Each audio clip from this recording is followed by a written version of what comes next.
Hello everyone, আমি Soumik, Salimullah medical college. আজকে আমরা আলোচনা করব বোটানির অণুজীব অধ্যায়ের ভাইরাসের প্রকারভেদ টপিক নিয়ে। এই টপিকের মধ্যে অজস্র উদাহরণ আছে আর প্রত্যেকটা উদাহরণ আমাদের এমসিকিউর জন্য ইম্পর্টেন্ট। এটা এইচএসসি তে যেরকম ইম্পর্টেন্ট সেভাবে মেডিকেল ভর্তি পরীক্ষার জন্য এটা অত্যন্ত গুরুত্বপূর্ণ। তো আমাদের প্রত্যেকটা উদাহরণ খেয়াল রাখতে হবে আর এই উদাহরণগুলো আমরা কিছু সূত্র এবং ট্রিক্সের সাহায্যে মনে রাখতে পারি। তো আজকের ভিডিওতে কিছু এরকমই ট্রিক্স শেয়ার করব তোমাদের সাথে যাতে এই উদাহরণগুলো মনে রাখতে তোমাদের খুব একটা প্যারা না হয়। তো শুরু করি আকৃতি দিয়ে। তো আকৃতির ভিত্তিতে তোমার যে শ্রেণীবিন্যাস করা হয় তার মধ্যে আছে দণ্ডাকার, গোলাকার, ঘনক্ষেত্রাকার, ব্যাঙাচি আকার, সিলিন্ড্রিক্যাল, ডিম্বাকার আমাদের বই অনুসারে। সাথে তোমরা ইংলিশ নামগুলো পড়ে নিবা যাতে তোমার কোশ্চেনে যদি বাংলা নাম ইউজ না করে ইংলিশ নাম দিয়ে কোশ্চেন করে তাহলেও তোমার সমস্যা না হয়। তো দণ্ডাকারের উদাহরণের মধ্যে আছে টোবাকো, আলফা আলফা আর মামস। তো এই তিনটা হচ্ছে এটিএম দিয়ে মনে রাখা যায়। তো এটিএম কেন দণ্ডাকার এটা তোমার একটু মনে রাখতে হবে যে এটিএম দণ্ডাকার ভাইরাসের উদাহরণ। তো তুমি হচ্ছে জাস্ট একটু ভিজুয়ালাইজ করবা যে এটিএম বুথে সবাই দাঁড়ায় থেকে বা দণ্ডায়মান অবস্থায় টাকা তুলে। তো যেহেতু দাঁড়ায় থেকে টাকা তুলে সেহেতু এটিএম বুথ দণ্ডাকার ভাইরাসের উদাহরণ। এরপর আসো গোলাকার। গোলাকারের মধ্যে আছে পোলিও, টিআইভি, এইচআইভি আর ডেঙ্গু ভাইরাস। তো এটা একটু মনোযোগ সহ খেয়াল করবা। অনেকে টিআইভি আর হচ্ছে টিএমভি এই দুইটার মধ্যে খুব গুলা যায়। তো এই জিনিসটা স্ট্রিক্টলি তোমরা মেনটেন করবা যে টিআইভি হইতেছে তোমার গোলাকার ভাইরাস আর টিএমভি হচ্ছে তোমার দণ্ডাকার ভাইরাস। তো এই জিনিসটা কয়েকবার লিখে নিবা যাতে সূত্রর সাহায্যে তোমার গুলায় না যায় জিনিসটা। আর এখন দেখো তোমার সূত্র এখানে ইউজ করবা টিপু পিএইচডি করেছে বা টিপু পিএইচডি একটা মনে রাখবে যে টিপু নামে একটা লোক আছে। তো ওই পিএইচডি করছে। তো তোমার যদি এরকম কোনো বন্ধু থাকে টিপু নামে তাহলে ভালো ওরে দিয়ে মনে রাখো যে ওই পিএইচডি করছে। আদারওয়াইজ তুমি হচ্ছে বইমেলায় তো একটা টিপু সুলতানরে দেখছোই তুমি। তো উনি অনেক তোমার জ্ঞানী মানুষ। তো উনি গোলগাল মানুষও দেখছো হয়তো বা যারা দেখছো তারা বুঝতে পারবা টিপু সুলতান ওই যে বাংলা নিয়ে অনেক কথাবার্তা বলেন উনি। তো তুমি মনে করবা যে উনি বাংলায় পিএইচডি করছে, বাংলায় তার অনেক জ্ঞান তাই জন্য বাংলা নিয়ে অনেক কথাবার্তা বলে। তো ওই টিপু দিয়ে তুমি এই টিপু পিএইচডি খেয়াল রাখবা আর এটা দিয়ে তোমার গোলগাল মনে রাখবা যে টিপু যে লোকটা আছে ওনার অনেক জ্ঞান তাই জন্য উনি পিএইচডি করছে আর উনি গোলগাল তাই জন্য টিপু পিএইচডি হচ্ছে গোলাকার ভাইরাসের উদাহরণ। তো টিপু টিআই দিয়ে তোমার মনে রাখবা টিআইভি, পি দিয়ে পোলিও, এইচ দিয়ে এইচআইভি আর হচ্ছে ডি দিয়ে ডেঙ্গু। আচ্ছা তাইলে হচ্ছে টিপু পিএইচডি দিয়ে গোলাকার গেল। এরপর আসো ঘনক্ষেত্রাকার বা বহুভুজাকার। তো তুমি খেয়াল করবা যেগুলো হাবা গোবা লোক এরা হচ্ছে পাউরুটি খায় বেশি। এরা খাক বেশি না খাক তুমি জাস্ট ইমাজিন করে নিবা যে হইতেছে হাবা গোবা যারা লোক আছে এরা ভাত টাত কিছু খায় না বা এদের কেউ খাইতে দেয় না। সস্তায় পাউরুটি দেয় এদের খাইতে, এরা সস্তায় পাউরুটি খায় না। হাবা গোবা লোক তাই জন্য প্রতিবাদও করে না। তাই হাবা গোবা লোক যারা আছে তারা পাউরুটি খায় বেশি। তো তোমার হচ্ছে ঘনক্ষেত্রাকারের উদাহরণ তুমি হাবা দিয়ে মনে রাখবা। তো এটা কিভাবে মনে রাখবা, হাবা হচ্ছে তোমার হাবা লোকজন যারা আছে এরা পাউরুটি খায় আর ঘনক্ষেত্রাকার যেসব ভাইরাস আছে এগুলো দেখতে পাউরুটির মতো। তো কোশ্চেন এইভাবে আসতে পারে যে পাউরুটির মতন দেখতে কোন ভাইরাস গুলো, বা হচ্ছে তোমার হার্পিস ভাইরাস দেখতে কি রকম। তো বিভিন্ন ভাবে কোশ্চেন আসতে পারে। তো তোমার এটা পাউরুটির মতন দেখতে ঘনক্ষেত্রাকার ভাইরাস এটাও যেরকম মনে রাখতে হবে সেভাবে হার্পিস ভ্যাকসিনিয়া তোমার হচ্ছে ঘনক্ষেত্রাকার ভাইরাসের উদাহরণ এটাও খেয়াল রাখতে হবে। তো তোমার হাবা গোপালক পাউরুটি খায় এটা তুমি পাউরুটির কথা মনে রাখবা আর মনে রাখবা একটা পাউরুটি তুমি খাও বা হাবা গোপালক যে পাউরুটি খায় সেটা হচ্ছে বহুভুজাকার পাউরুটি, অনেকটা এরকম চারকোনা পাউরুটির চেয়েও বেশি বাহু আছে এরকম একটা পাউরুটি, বহুভুজাকার একটা পাউরুটি। ওইটা হইতেছে তুমি তারপর ঘনক্ষেত্রাকার ওইটাতে মনে রাখবা বা বহুভুজাকার ওইটা যেহেতু অনেকগুলা বাহুযুক্ত একটা পাউরুটি তাই জন্য এটা বহুভুজাকার। তো হাবা গোপালক পাউরুটি খায়। অবশ্য ব্যাঙাচি আকার, ব্যাঙাচি আকারে হইতেছে তোমার সবগুলাই দেখবে টি আছে। তাও যদি মনে রাখে তাহলে হইতেছে তোমার টি দিয়ে একটু ব্যাঙের কথা মনে করবা যে এইভাবে টি এর সামনে একটু মাথা আগায় দিবা তারপর এইভাবে একটু লেজ দিয়ে দিবা, হয়ে গেল তোমার ব্যাঙাচি। এটা হইতেছে তোমার যদি একেবারে জিনিসপাতি ভিজুয়ালাইজ না করলে হয়ই না তাইলে এটা এইসব ছোটি জিনিস ইউজ করতে পারো, নাহলে জাস্ট টি দিয়ে মনে রাখবা যে এটা ব্যাঙাচি আকার নির্দেশ করে। আর টি এর মধ্যে আছে 2, 4, 6।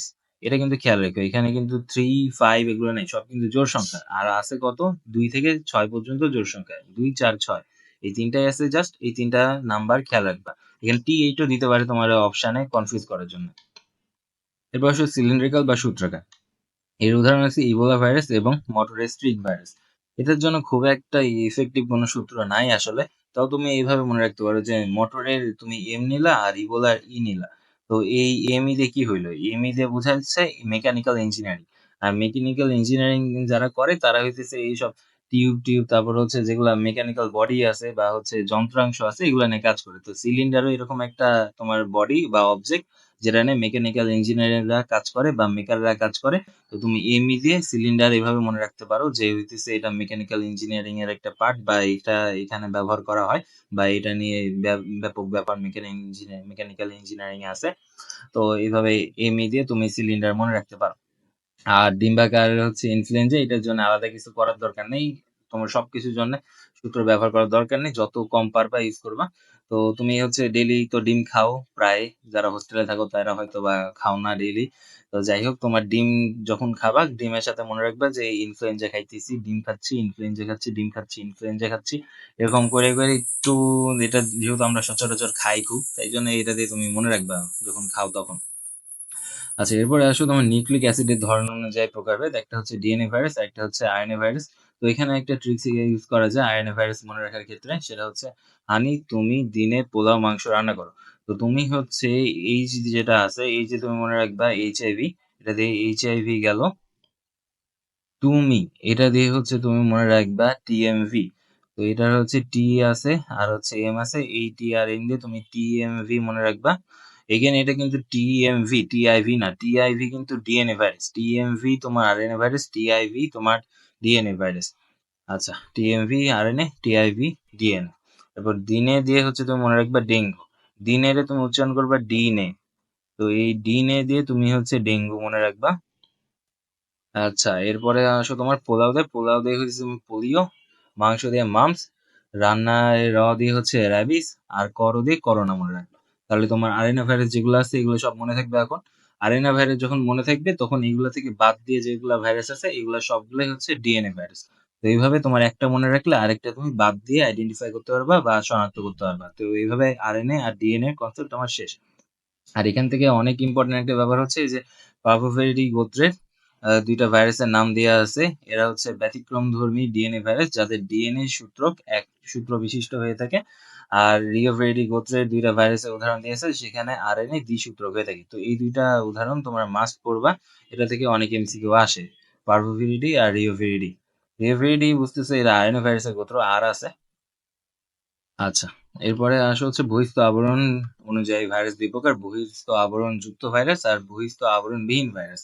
তো বহিঃস্থ আবরণ যুক্ত ভাইরাসের মধ্যে কি কি আছে? ইনফ্লুয়েঞ্জা ভাইরাস, হার্পিস আছে, তোমার এইচআইভি আছে, সাথে হচ্ছে করোনার কথা অ্যাড করে নিও। তো করোনার কথা তুমি যদি অ্যাড করো, তাহলে হচ্ছে এখানে তুমি এইভাবে মনে রাখতে পারো যে জাস্ট এইচআইভির কথাটা মনে করো। তাহলে এইচআইভি দেখো, এইচ আছে, আই আছে, ভি আছে। তো এইচ দিয়ে তুমি হার্পিস, তোমার আই দিয়ে ইনফ্লুয়েঞ্জা, আর এইচআইভি ইটসেলফ একটা তোমার আবরণী যুক্ত ভাইরাস। তো এইচআইভি তে তোমার তিনটা ভাইরাস গেল। আর তুমি হচ্ছে সাথে সি অ্যাড করে নাও, এইচআইভি সি। যেরকম হচ্ছে হেপাটাইটিস সি হয়, তুমি মনে মনে ইমাজিন করে নাও যে এইচআইভিরও একটা এরকম প্রকরণ আছে যে এইচআইভি সি।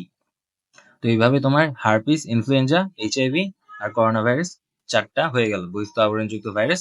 আর হচ্ছে যেটা বহিঃস্থ আবরণহীন ভাইরাস আছে, এর মধ্যে হচ্ছে টিএমভি আর টি2 ভাইরাস। এটার জন্য বেশি প্যারা নেওয়ার দরকার নাই, তোমার বইয়ে যে দুইটা ভাইরাস নিয়ে বিস্তর আলোচনা করা হয়েছে, ওই দুইটা ভাইরাসই এই দুইটা, ওই দুইটা ভাইরাসই এখানে নগ্ন ভাইরাস হিসেবে দেয়া আছে। তো এইগুলাই তোমার হচ্ছে উদাহরণ। আর পোশাক অনুযায়ী তুমি জাস্ট হচ্ছে একবার দেখো যেগুলা উদ্ভিদ ভাইরাস আছে, এগুলার নামের সাথে কোনো উদ্ভিদের সংস্পর্শ আছে বা সংশ্লিষ্টতা আছে। যেরকম টোবাকো মোজাইক ভাইরাসের মধ্যে টোবাকো আছে, টোবাকো মানে তামাক গাছ। বিন মোজাইক ভাইরাসের মধ্যে বিন আছে, বিন হচ্ছে উদ্ভিদ। প্রাণীর মধ্যে এইচআইভি আছে, এইচআইভি তো জানোই মানুষে আক্রমণ করে। ভ্যাকসিনিয়া হচ্ছে পশু পাখি বা হচ্ছে যেগুলো গরু আছে এগুলো আক্রমণ করে। নোবেল করোনা ভাইরাস তো মানুষরা আক্রমণ করে, জানো। আর ব্যাকটেরিয়া ফাজের নামে শেষে তো ফাজ আছে, সায়ানোফাজের উদাহরণগুলো একটু জাস্ট কষ্ট করে মনে রাখা লাগবে। তো আর এইচআইভি একটাই রেট্রোভাইরাস আছে। আচ্ছা, আর হচ্ছে ফাইটোফ্যাগনাইন, জুফ্যাগনাইনের নামের শুরুতে হচ্ছে দিয়ে যে ওয়ার্ডটা আছে এটা দেখে খেয়াল করবা যে তোমার ফাইটোফ্যাগনাইন হলে উদ্ভিদরা আক্রমণ করে, কারণ ফাইটো মানে উদ্ভিদ বোঝায়, আর জুফ্যাগনাইন হলে এটা প্রাণীকে আক্রমণ করে এমন ভাইরাস বোঝায়, কারণ জু মানে প্রাণী বোঝায়। তো আশা করি এই টপিকের মোটামুটি কিছু উদাহরণ দিলাম, এগুলাতে তোমার টপিকটা একটু ইজি হয়েছে। তো এগুলো একটু প্র্যাকটিস করো, নিজে নিজে একটু রিকল করো, যাতে হইতেছে তোমার যখন প্রয়োজন হয় তখন তোমার জিনিসগুলা মাথায় আসে। আর এইভাবে প্র্যাকটিস করলে দেখবা হচ্ছে জিনিসপাতিগুলো তোমার মাথায় আরো ফাস্ট আসতেছে। না হলে তুমি ট্রিক্স নিয়ে ভুলে যেতে পারো কিন্তু পরীক্ষার হলে, হয়তো বা তোমার ট্রিক্সটা মনে পড়তেছে বা ট্রিক্স দিয়ে যা মনে রাখছো ওইটা তোমার তখন মনে পড়তেছে না। তো ট্রিক্সটা তুমি হচ্ছে বইয়ের মধ্যে কোথাও লিখে রাখো, যেখানে তোমার সচরাচর চোখে পড়বে। আর মাঝে মধ্যে একটু রিকল করো, যাতে জিনিসটা তোমার মাথায় বসে যায় এবং যখন দরকার তখন তুমি জানো এটা আসলেই কাজে লাগাতে পারো বা এটা দিয়ে তুমি জিনিসটা রিকল করতে পারো। তো আজকের ভিডিওটা একটু বড় হয়ে গেল। তো আজকের জন্য এতটুকুই। দেখা হবে পরবর্তী কোনো ভিডিওতে।